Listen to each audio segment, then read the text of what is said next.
Story number 8 in the Adventures of Sherlock Holmes by Sir Arthur Conan Doyle.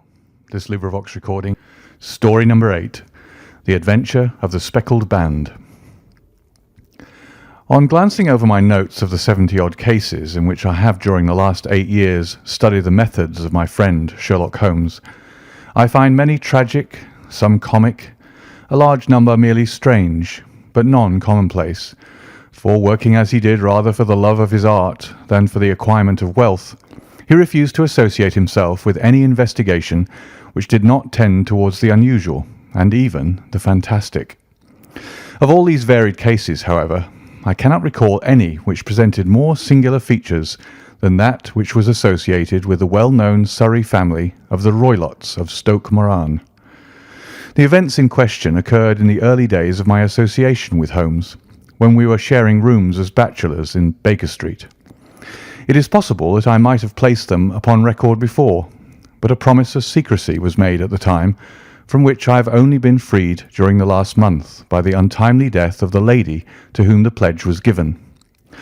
It is perhaps as well that the facts should now come to light, for I have reasons to know that there are widespread rumours as to the death of Dr. Grimsby Roylott, which tend to make the matter even more terrible than the truth. It was early in April in the year 83 that I woke one morning to find Sherlock Holmes standing fully dressed by the side of my bed.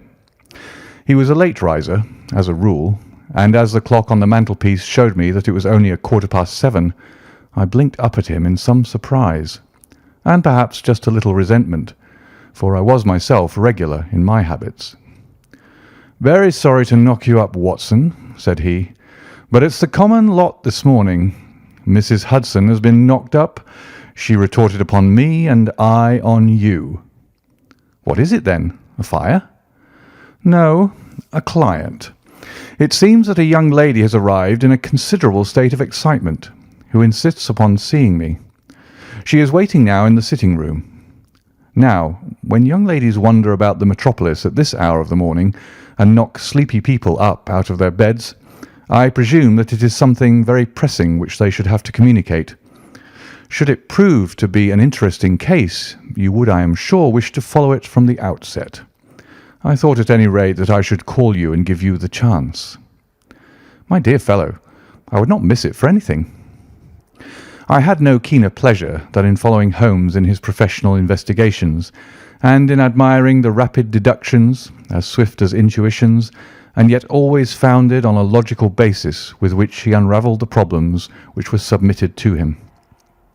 I rapidly threw on my clothes, and was ready in a few minutes to accompany my friend down to the sitting-room. A lady dressed in black and heavily veiled, who had been sitting in the window, rose as we entered. "Good morning, madam," said Holmes cheerily.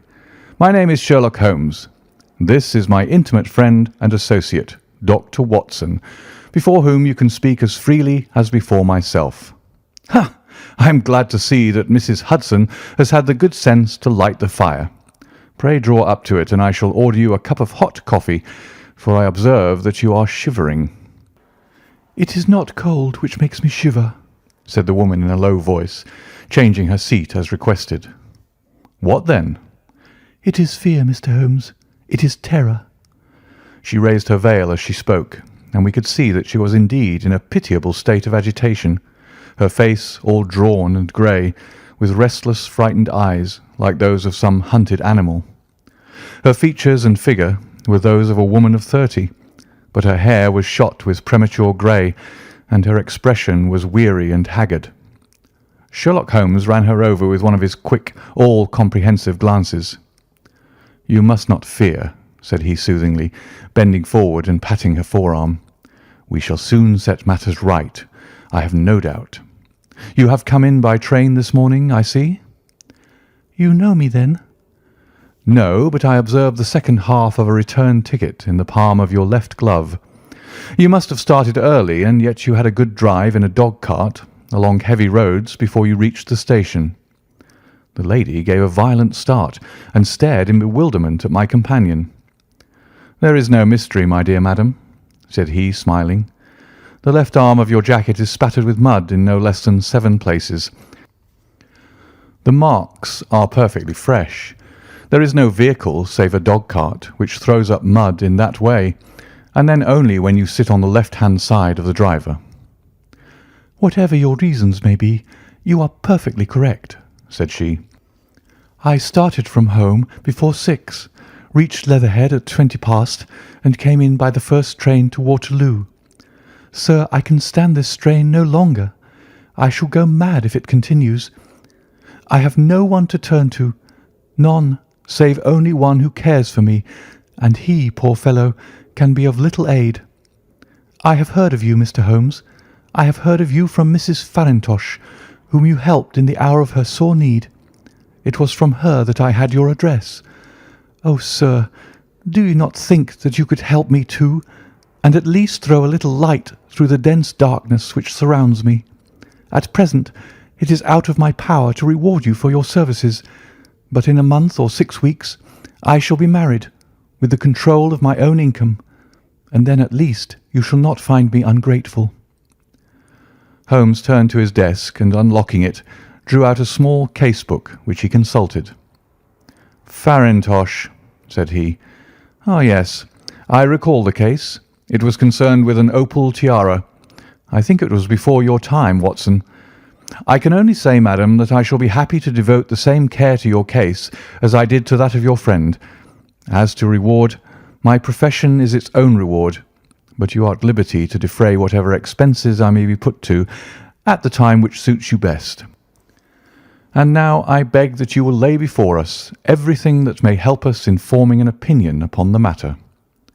"Alas," replied our visitor, "the very horror of my situation lies in the fact that my fears are so vague and my suspicions depend so entirely upon small points, which might seem trivial to another, that even he to whom of all others I have a right to look for help and advice looks upon all that I tell him about it as the fancies of a nervous woman. He does not say so, but I can read it from his soothing answers and averted eyes. But I have heard, Mr. Holmes, that you can see deeply into the manifold wickedness of the human heart. You may advise me how to walk amid the dangers which encompass me." "I am all attention, madam."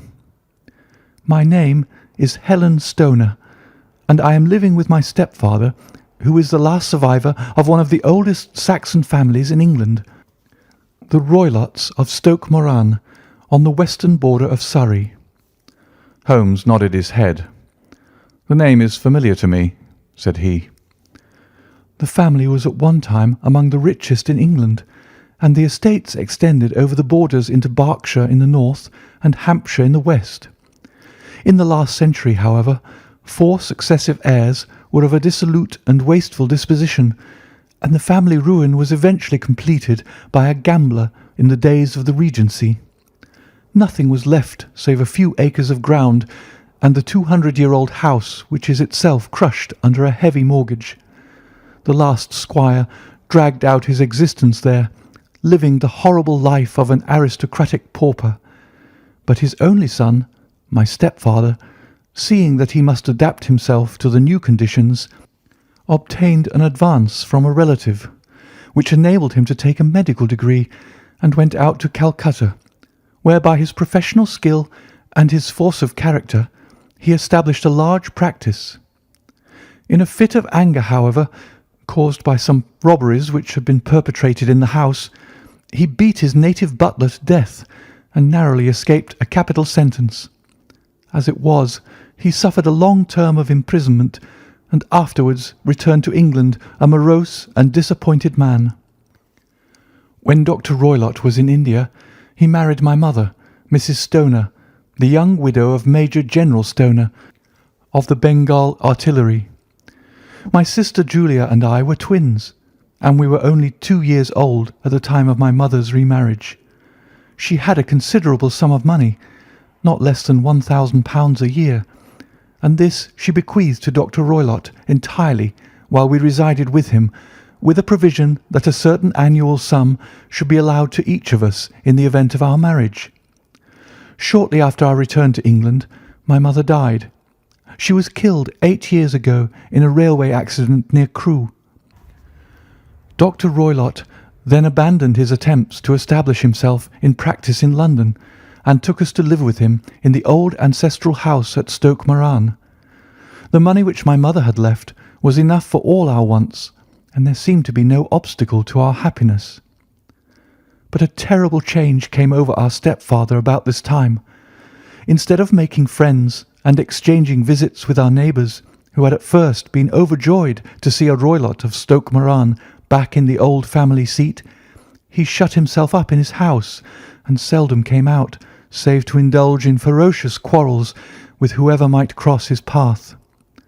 Violence of temper, approaching to mania, has been hereditary in the men of the family, and in my stepfather's case it had, I believe, been intensified by his long residence in the tropics. A series of disgraceful brawls took place, 2 of which ended in the police court, until at last he became the terror of the village, and the folks would fly at his approach, for he is a man of immense strength and absolutely uncontrollable in his anger. Last week he hurled the local blacksmith over a parapet into a stream, and it was only by paying over all the money which I could gather together that I was able to avert another public exposure.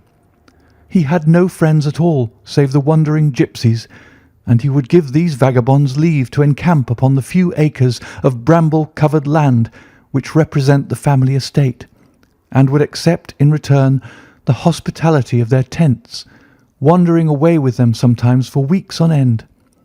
He has a passion also for Indian animals, which are sent over to him by a correspondent, and he has at this moment a cheetah and a baboon which wander freely over his grounds, and are feared by the villagers almost as much as their master.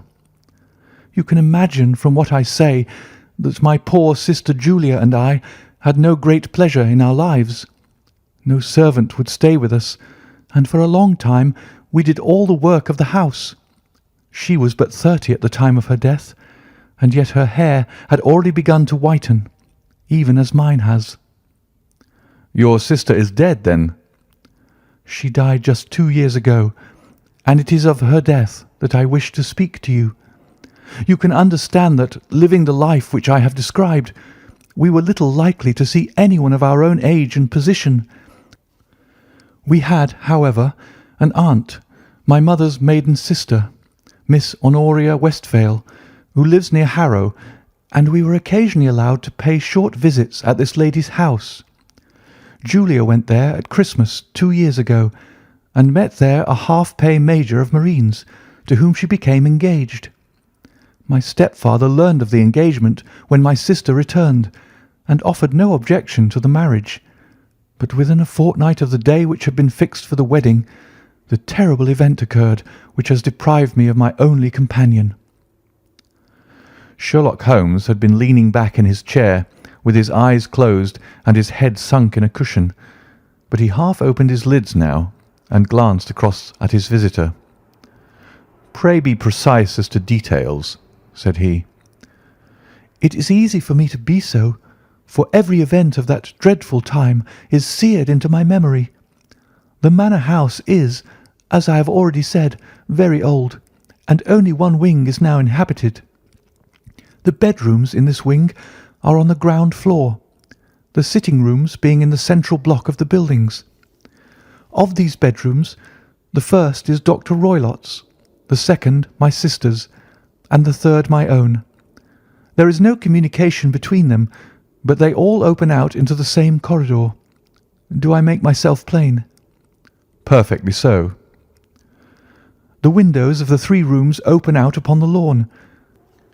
That fatal night, Dr. Roylott had gone to his room early, though we knew that he had not retired to rest, for my sister was troubled by the smell of the strong Indian cigars which it was his custom to smoke.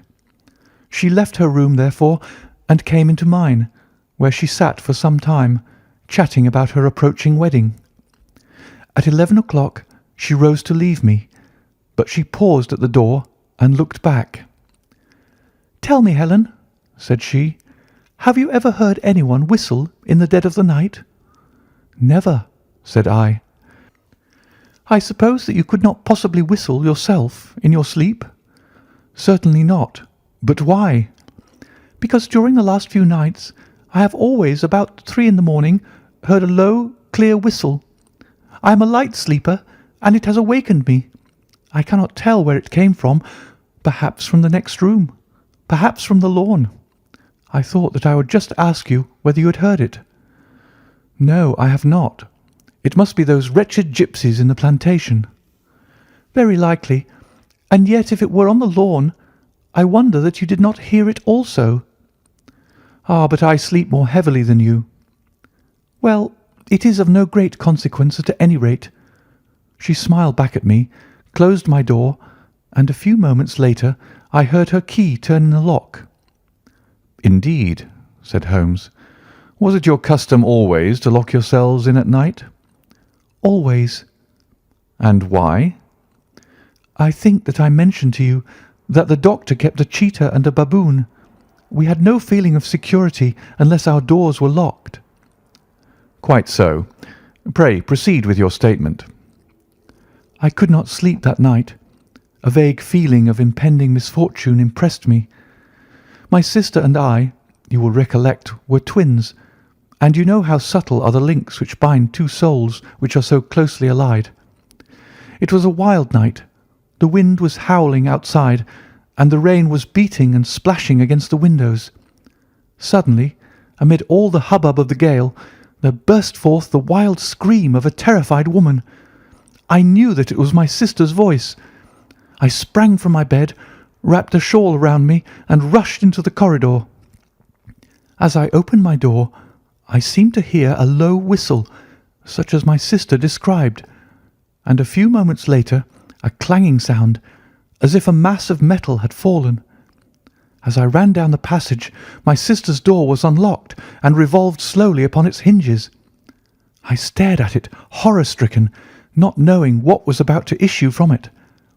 By the light of the corridor lamp, I saw my sister appear at the opening, her face blanched with terror, her hands groping for help, her whole figure swaying to and fro like that of a drunkard. I ran to her and threw my arms around her, but at that moment her knees seemed to give way and she fell to the ground. She writhed as one who is in terrible pain, and her limbs were dreadfully convulsed. At first I thought that she had not recognized me, but as I bent over her, she suddenly shrieked out in a voice which I shall never forget, "Oh, my God, Helen! It was the band, the Speckled band!" There was something else which she would fain have said, and she stabbed with her finger into the air in the direction of the doctor's room. But a fresh convulsion seized her and choked her words. I rushed out, calling loudly for my stepfather, and I met him hastening from his room in his dressing gown. When he reached my sister's side, she was unconscious, and though he poured brandy down her throat and sent for medical aid from the village, all efforts were in vain, for she slowly sank and died without having recovered her consciousness. Such was the dreadful end of my beloved sister. "One moment," said Holmes. "Are you sure about this whistle and metallic sound? Could you swear to it?" "That was what the county coroner asked me at the inquiry. It is my strong impression that I heard it, and yet, among the crash of the gale and the creaking of the old house, I may possibly have been deceived." "Was your sister dressed?" "No, she was in her nightdress. In her right hand was found the charred stump of a match, and in her left a matchbox." "Showing that she had struck a light and looked about her when the alarm took place. That is important. And what conclusions did the coroner come to?" "He investigated the case with great care, for Dr. Roylott's conduct had long been notorious in the county, but he was unable to find any satisfactory cause of death. My evidence showed that the door had been fastened upon the inner side, and the windows were blocked by old-fashioned shutters with broad iron bars, which were secured every night. The walls were carefully sounded, and were shown to be quite solid all round, and the flooring was also thoroughly examined, with the same result. The chimney is wide, but is barred up by 4 large staples. It is certain, therefore, that my sister was quite alone when she met her end. Besides, there were no marks of any violence upon her." "How about poison?" "The doctors examined her for it, but without success." "What do you think that this unfortunate lady died of, then?" "It is my belief that she died of pure fear and nervous shock, though what it was that frightened her I cannot imagine." "Were there gipsies in the plantation at the time?" "Yes, there are nearly always some there." "Ah, and what did you gather from this allusion to a band, a speckled band?" "Sometimes I have thought that it was merely the wild talk of delirium, sometimes that it may have referred to some band of people, perhaps to these very gipsies in the plantation. I do not know whether the spotted handkerchiefs which so many of them wear over their heads might have suggested the strange adjective which she used." Holmes shook his head like a man who is far from being satisfied. "These are very deep waters," said he. "Pray, go on with your narrative." 2 years have passed since then, and my life has been until lately lonelier than ever. A month ago, however, a dear friend, whom I have known for many years, has done me the honour to ask my hand in marriage. His name is Armitage, Percy Armitage, the second son of Mr. Armitage of Crane Water, near Reading. My stepfather has offered no opposition to the match, and we are to be married in the course of the spring. 2 days ago, some repairs were started in the west wing of the building, and my bedroom wall has been pierced, so that I have had to move into the chamber in which my sister died, and to sleep in the very bed in which she slept. Imagine, then, my thrill of terror when last night, as I lay awake thinking over her terrible fate, I suddenly heard in the silence of the night the low whistle which had been the herald of her own death. I sprang up and lit the lamp, but nothing was to be seen in the room.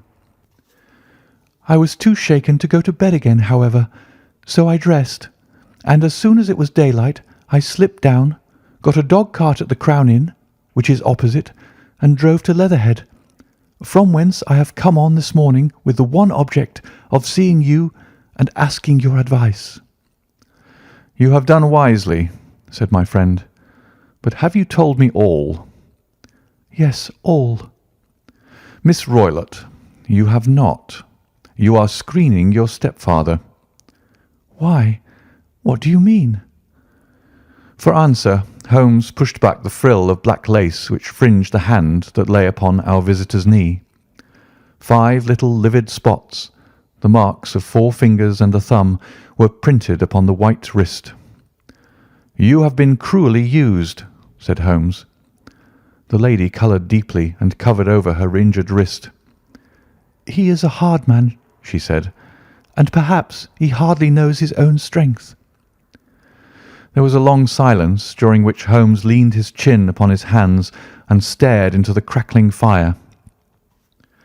"This is a very deep business," he said at last.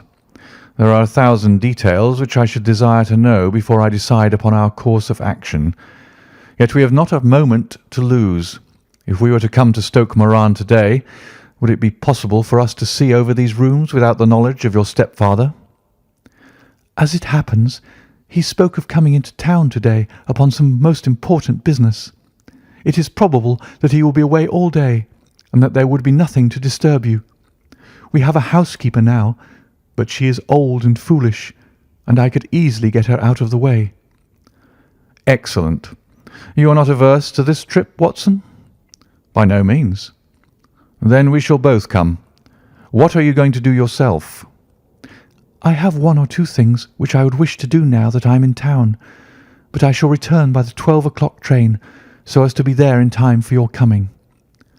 "And you may expect us early in the afternoon.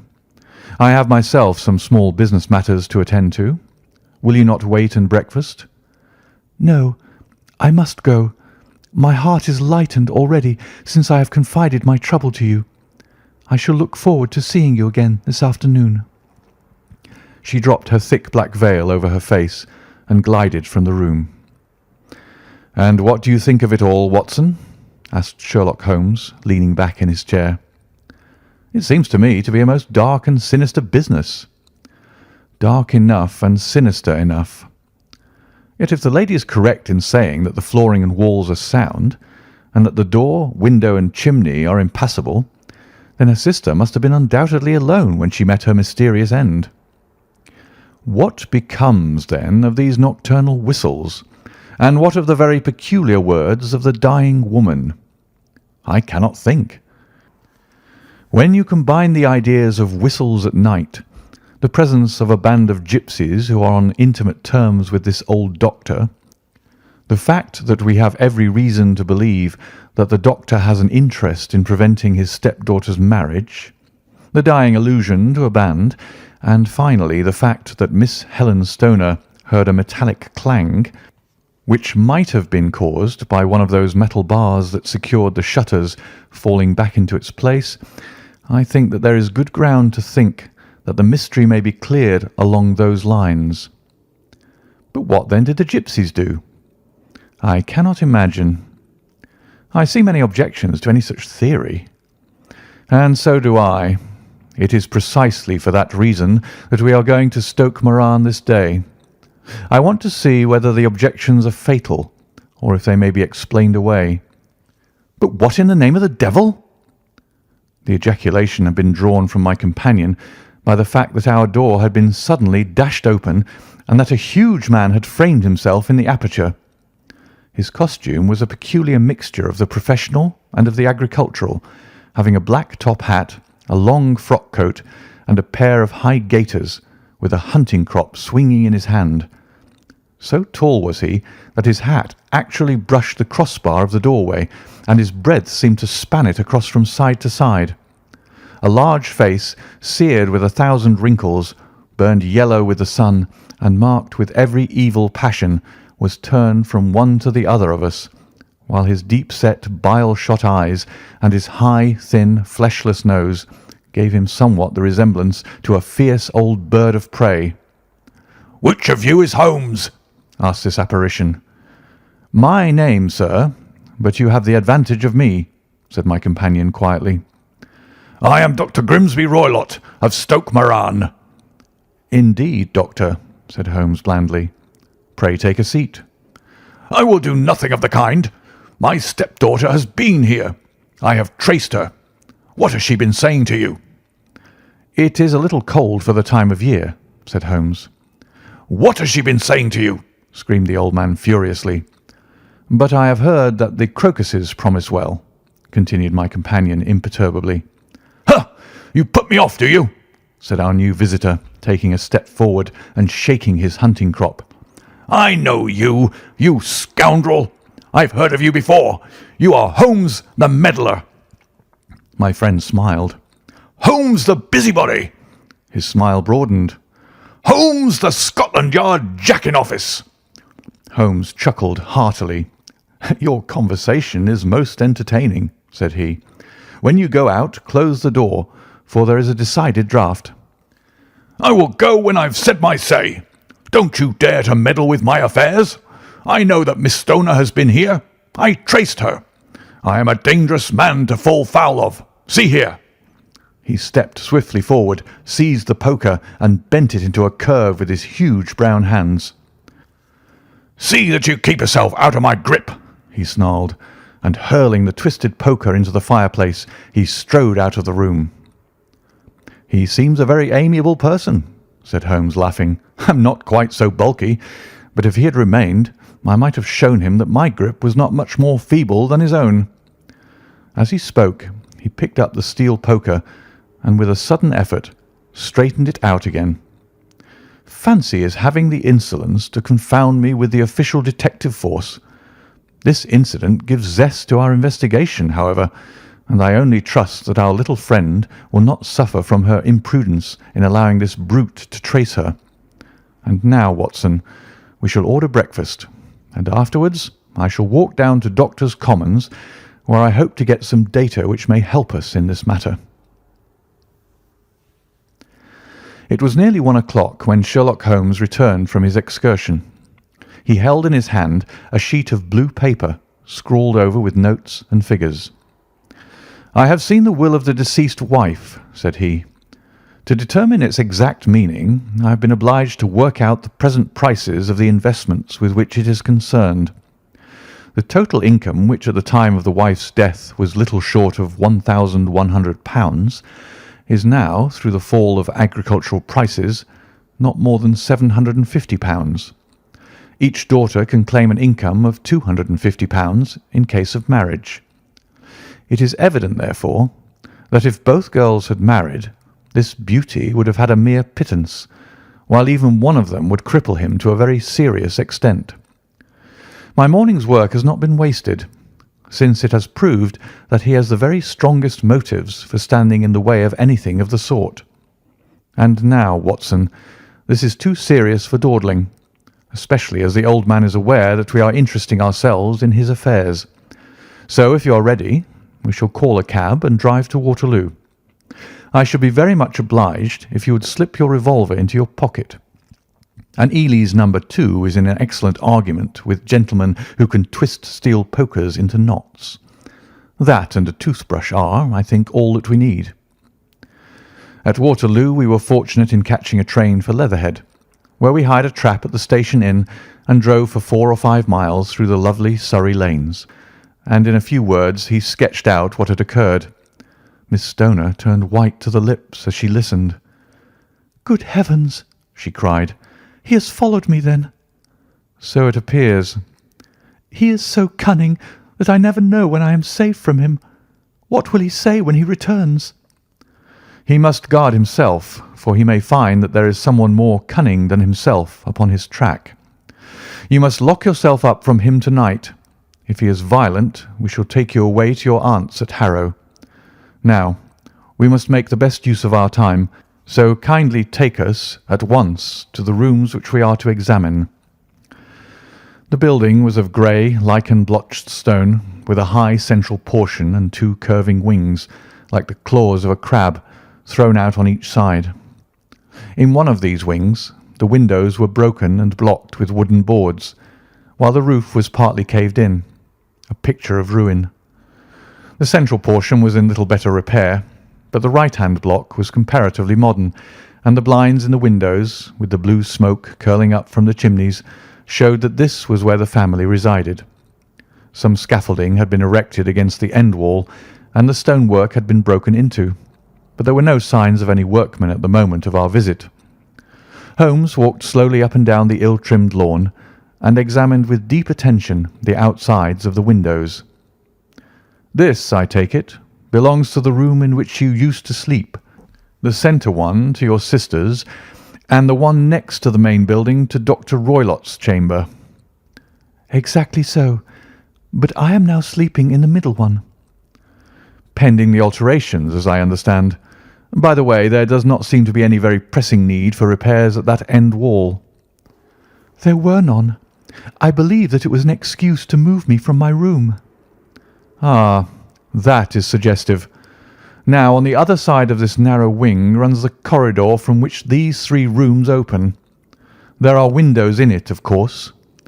"Yes, but very small ones, too narrow for anyone to pass through." "As you both locked your doors at night, your rooms were unapproachable from that side. Now, would you have the kindness to go into your room and bar your shutters?" Miss Stoner did so, and Holmes, after a careful examination through the open window, endeavoured in every way to force the shutter open, but without success. There was no slit through which a knife could be passed to raise the bar. Then with his lens he tested the hinges, but they were of solid iron, built firmly into the massive masonry. Said he, scratching his chin in some perplexity. "My theory certainly presents some difficulties. No one could pass these shutters if they were bolted. Well, we shall see if the inside throws any light upon the matter." A small side door led into the whitewashed corridor from which the 3 bedrooms opened. Holmes refused to examine the 3rd chamber, so we passed at once to the 2nd, that in which Miss Stoner was now sleeping, and in which her sister had met with her fate. It was a homely little room, with a low ceiling and a gaping fireplace, after the fashion of old country houses. A brown chest of drawers stood in one corner, a narrow white counterpane bed in another, and a dressing table on the left-hand side of the window. These articles, with two small wickerwork chairs, made up all the furniture in the room, save for a square of Wilton carpet in the centre. The boards round and the panelling of the walls were of brown, worm-eaten oak, so old and discoloured that it may have dated from the original building of the house. Holmes drew one of the chairs into a corner and sat silent, while his eyes travelled round and up and down, taking in every detail of the apartment. "Where does that bell communicate with?" he asked at last, pointing to a thick bell rope which hung down beside the bed, the tassel actually lying upon the pillow. "It goes to the housekeeper's room." "It looks newer than the other things." "Yes, it was only put there a couple of years ago." "Your sister asked for it, I suppose?" "No, I never heard of her using it. We used always to get what we wanted for ourselves." "Indeed. It seemed unnecessary to put so nice a bell pull there. You will excuse me for a few minutes while I satisfy myself as to this floor." He threw himself down upon his face with his lens in his hand and crawled swiftly backward and forward, examining minutely the cracks between the boards. Then he did the same with the woodwork with which the chamber was panelled. Finally, he walked over to the bed and spent some time in staring at it and in running his eye up and down the wall. Finally, he took the bell rope in his hand and gave it a brisk tug. "Why, it's a dummy," said he. "Won't it ring?" "No, it is not even attached to a wire. This is very interesting. You can see now that it is fastened to a hook just above where the little opening for the ventilator is." "How very absurd! I never noticed that before." "Very strange," muttered Holmes, pulling at the rope. "There are one or two very singular points about this room. For example, what a fool a builder must be to open a ventilator into another room when, with the same trouble, he might have communicated with the outside, sir." "That is also quite modern," said the lady. "Done about the same time as the bell rope?" remarked Holmes. "Yes, there were several little changes carried out about that time." "They seem to have been of a most interesting character. Dummy bell ropes and ventilators which do not ventilate. With your permission, Miss Stoner, we shall now carry our researches into the inner apartment." Dr. Grimesby Roylott's chamber was larger than that of his stepdaughter, but was as plainly furnished. A camp bed, a small wooden shelf full of books, mostly of a technical character, an armchair beside the bed, a plain wooden chair against the wall, a round table, and a large iron safe were the principal things which met the eye. Holmes walked slowly round and examined each and all of them with the keenest interest. "What's in here?" he asked, tapping the safe. "My stepfather's business papers." "Oh, you have been inside, then?" "Only once, some years ago. I remember that it was full of papers." "There isn't a cat in it, for example?" "No. What a strange idea." "Well, look at this." He took up a small saucer of milk which stood on top of it. "No, we don't keep a cat, but there is a cheetah and a baboon." "Ah, yes, of course. Well, a cheetah is just a big cat, and yet a saucer of milk does not go very far in satisfying its wants, I dare say. There is one point which I should wish to determine." He squatted down in front of the wooden chair and examined the seat of it with the greatest attention. "Thank you. That is quite settled," said he, rising and putting his lens in his pocket. "Hullo, there is something interesting." The object which had caught his eye was a small dog lash hung on one corner of the bed. The lash, however, was curled upon itself and tied so as to make a loop of whipcord. "What do you make of that, Watson?" "It's a common enough lash, but I don't know why it should be tied." "That is not quite so common, is it? Ah me, it's a wicked world, and when a clever man turns his brains to crime, it is the worst of all. I think that I have seen enough now, Miss Stoner, and with your permission we shall walk out upon the lawn." I had never seen my friend's face so grim or his brow so dark as it was when we turned from the scene of this investigation. We had walked several times up and down the lawn, neither Miss Stoner nor myself liking to break in upon his thoughts before he roused himself from his reverie. "It is very essential, Miss Stoner," said he, "that you should absolutely follow my advice in every respect." "I shall most certainly do so." "The matter is too serious for any hesitation. Your life may depend upon your compliance."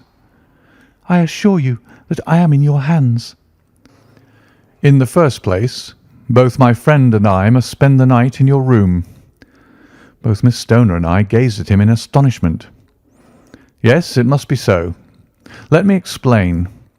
I believe that this is the village inn over there." "Yes, that is the Crown."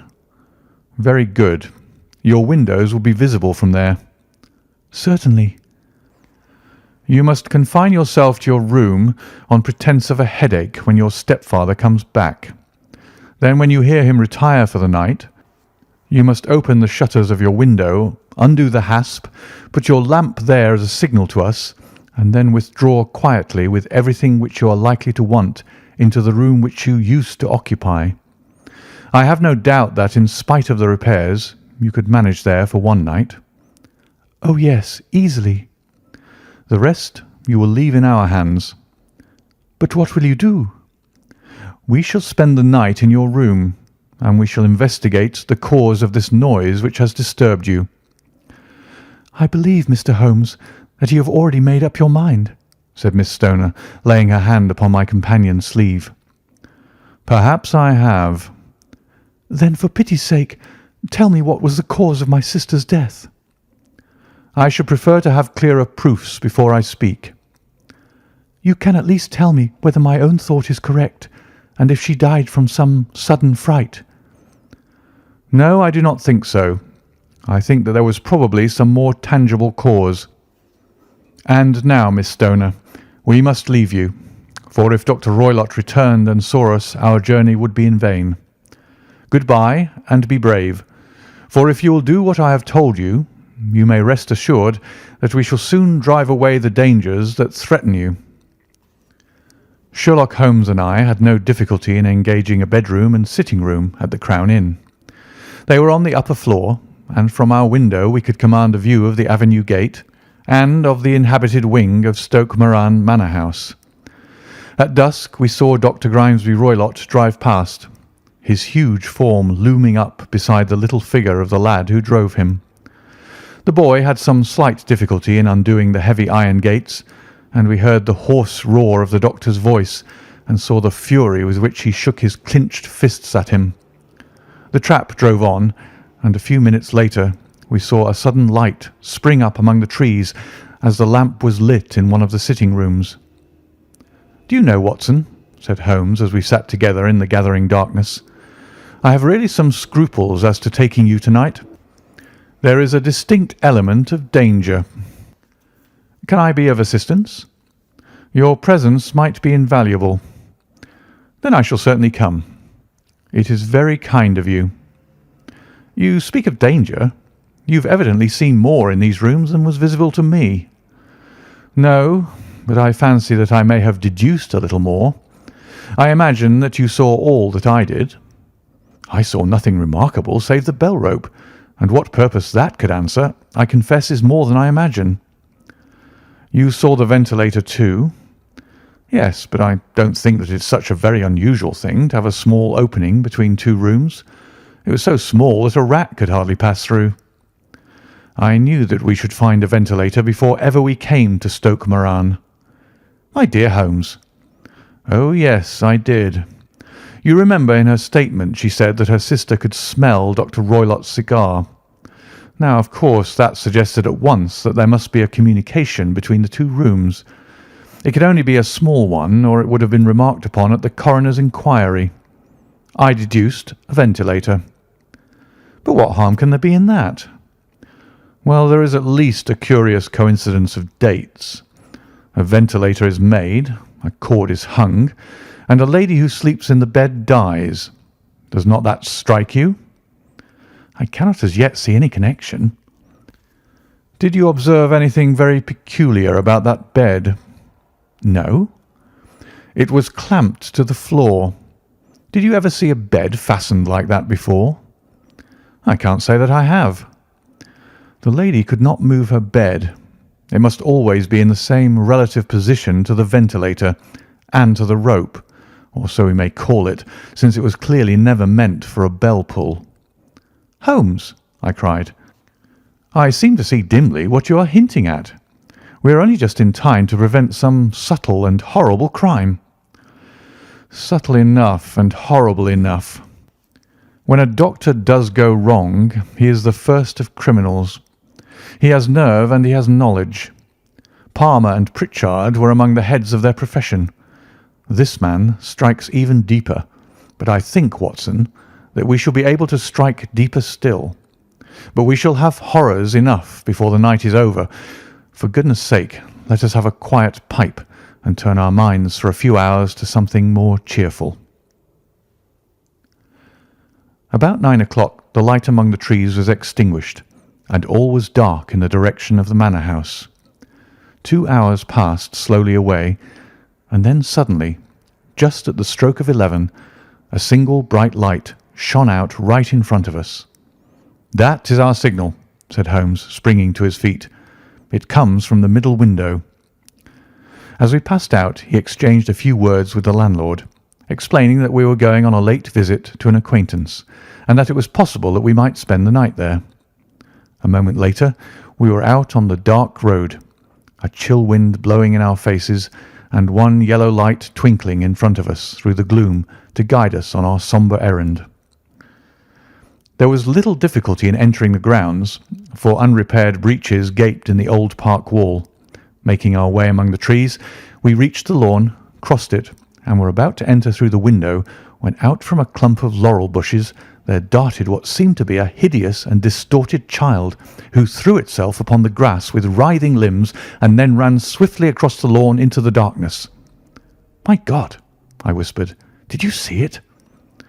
Holmes was for the moment as startled as I.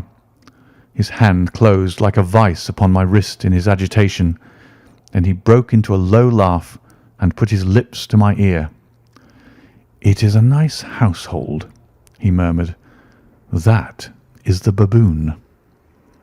I had forgotten the strange pets which the doctor affected. There was a cheetah, too. Perhaps we might find it upon our shoulders at any moment. I confess that I felt easier in my mind when, after following Holmes's example and slipping off my shoes, I found myself inside the bedroom. My companion noiselessly closed the shutters, moved the lamp onto the table, and cast his eyes round the room. All was as we have seen it in the daytime. Then, creeping up to me and making a trumpet of his hand, he whispered into my ear again so gently that it was all that I could do to distinguish the words. "The least sound would be fatal to our plans." I nodded to show that I had heard. "We must sit without light. He would see it through the ventilator." I nodded again. "Do not go asleep. Your very life may depend upon it. Have your pistol ready in case we should need it. I will sit on the side of the bed, and you in that chair."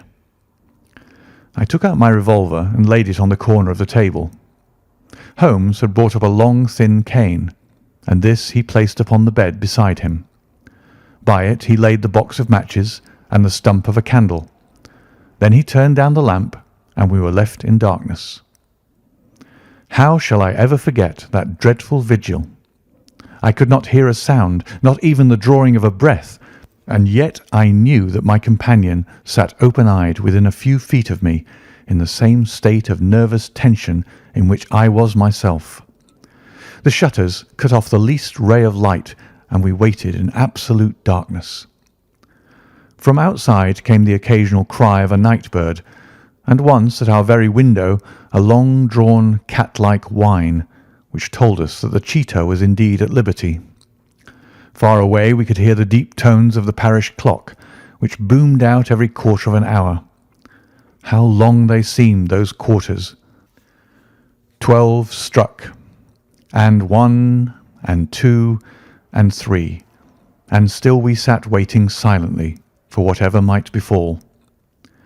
Suddenly there was the momentary gleam of a light up in the direction of the ventilator, which vanished immediately, but was succeeded by a strong smell of burning oil and heated metal. Someone in the next room had lit a dark lantern. I heard a gentle sound of movement, and then all was silent once more, though the smell grew stronger. For half an hour I sat with straining ears. Then suddenly another sound became audible, a very gentle, soothing sound, like that of a small jet of steam escaping continually from a kettle. The instant that we heard it, Holmes sprang from the bed, struck a match, and lashed furiously with his cane at the bell pull. "You see it, Watson?" he yelled. "You see it?" But I saw nothing. At the moment when Holmes struck the light, I heard a low, clear whistle, but the sudden glare flashing into my weary eyes made it impossible for me to tell what it was at which my friend lashed so savagely. I could, however, see that his face was deadly pale and filled with horror and loathing. He had ceased to strike and was gazing up at the ventilator when suddenly there broke from the silence of the night the most horrible cry to which I have ever listened. It swelled up louder and louder, a hoarse yell of pain and fear and anger, all mingled in the one dreadful shriek. They say that away down in the village, and even in the distant parsonage, that cry raised the sleepers from their beds.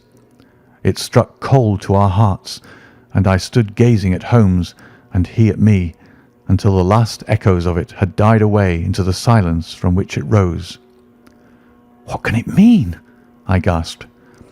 "It means that it is all over," Holmes answered, "and perhaps, after all, it is for the best. Take your pistol and we will enter Dr. Roylott's room." With a grave face, he lit the lamp and led the way down the corridor. Twice he struck at the chamber door without any reply from within. Then he turned the handle and entered, I at his heels with the cocked pistol in my hand. It was a singular sight which met our eyes. On the table stood a dark lantern with the shutter half open, throwing a brilliant beam of light upon the iron safe, the door of which was ajar. Beside this table, on the wooden chair, sat Dr. Grimesby Roylott, clad in a long grey dressing gown, his bare ankles protruding beneath, and his feet thrust into red heelless Turkish slippers. Across his lap lay the short stock with the long lash which we had noticed during the day. His chin was cocked upward, and his eyes were fixed in a dreadful, rigid stare at the corner of the ceiling. Round his brow he had a peculiar yellow band with brownish speckles, which seemed to be bound tightly around his head. As we entered, he made neither sound nor motion. "The band, the speckled band," whispered Holmes. I took a step forward. In an instant his strange headgear began to move, and there reared itself from among his hair the squat, diamond-shaped head and puffed neck of a loathsome servant. "It is a swamp adder," cried Holmes, "the deadliest snake in India. He has died within 10 seconds of being bitten. Violence does, in truth, recoil upon the violent, and the schemer falls into the pit which he digs for another. Let us thrust this creature back into its den, and we can then remove Miss Stoner to some place of shelter, and let the county police know what has happened." As he spoke, he drew the dog whip swiftly from the dead man's lap, and throwing the noose round the reptile's neck, he drew it from its horrid perch, and carrying it at arm's length, threw it into the iron safe which he closed upon it. Such are the true facts of the death of Dr. Grimesby Roylott of Stoke Moran. It is not necessary that I should prolong a narrative which has already run to too great a length by telling how we broke the sad news to the terrified girl, how we conveyed her by the morning train to the care of her good aunt at Harrow, of how the slow process of official inquiry came to the conclusion that the doctor met his fate while indiscreetly playing with a dangerous pet. The little which I had yet to learn of the case was told me by Sherlock Holmes as we travelled back next day. "I had," said he, "come to an entirely erroneous conclusion, which shows, my dear Watson, how dangerous it is always to reason from insufficient data. The presence of the gypsies, and the use of the word band, which was used by the poor girl no doubt to explain the appearance which she had caught a hurried glimpse of by the light of her match, were sufficient to put me upon an entirely wrong scent. I can only claim the merit that I instantly reconsidered my position when, however, it became clear to me that whatever danger threatened an occupant of the room could not come either from the window or the door. My attention was speedily drawn, as I have already remarked to you, to this ventilator, and to the bell rope which hung down to the bed.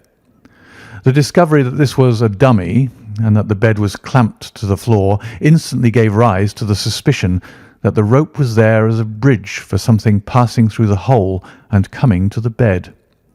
The idea of a snake instantly occurred to me, and when I coupled it with my knowledge that the doctor was furnished with a supply of creatures from India, I felt that I was probably on the right track. The idea of using a form of poison which could not possibly be discovered by any chemical test was just such a one as would occur to a clever and ruthless man who had had an Eastern training. The rapidity with which such a poison would take effect would also, from his point of view, be an advantage. It would be a sharp-eyed coroner, indeed, who could distinguish the two little dark punctures which would show where the poison fangs had done their work. Then I thought of the whistle. Of course, he must recall the snake before the morning light revealed it to the victim. He had trained it, probably by the use of the milk which we saw, to return to him when summoned. He would put it through this ventilator at the hour that he thought best, with the certainty that it would crawl down the rope and land on the bed.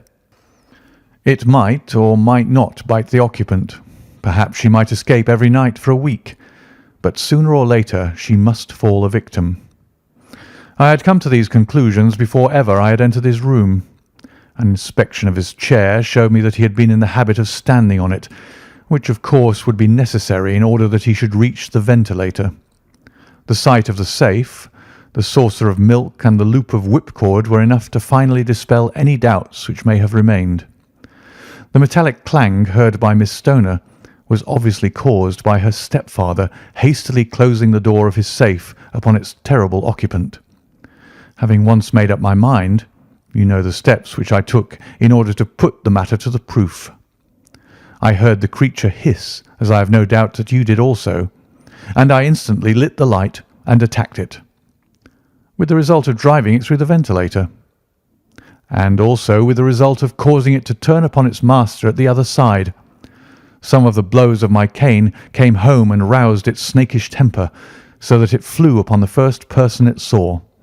In this way, I am no doubt indirectly responsible for Dr. Grimesby Roylott's death, and I cannot say that it is likely to weigh very heavily upon my conscience. End of The Adventure of the Speckled Band.